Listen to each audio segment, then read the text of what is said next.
Ja, ik zeg altijd, kan ik niet, dat ken ik niet. What a winner! Mitch Verlee is the world champion. Het handbiken, dat is de Formule 1 van het wielrennen.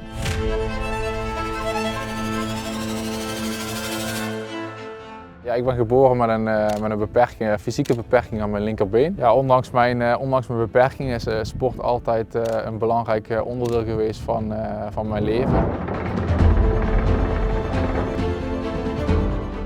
Kijk naar de mogelijkheden en denk niet aan die beperkingen. Die gedachte ben ik van kinds af aan al opgevoed. Daar pluk ik nu wel de vruchten van, want dat is eigenlijk precies de mentaliteit die je nodig hebt in de topsport. Er is nog ruimte, er is nog rek, verbetering, zodat ik hopelijk over 4 jaar in LA nog een keer mee kan doen voor die overwinning. Je kunt meer dan dat je waarschijnlijk denkt. Als je juist uiteindelijk de sport vindt, net zoals ik met het handbiken, die je echt leuk vindt, ja, dan zie je, daar word je er ook goed in en dan kun je er veel meer mee dan dat je in eerste instantie dacht.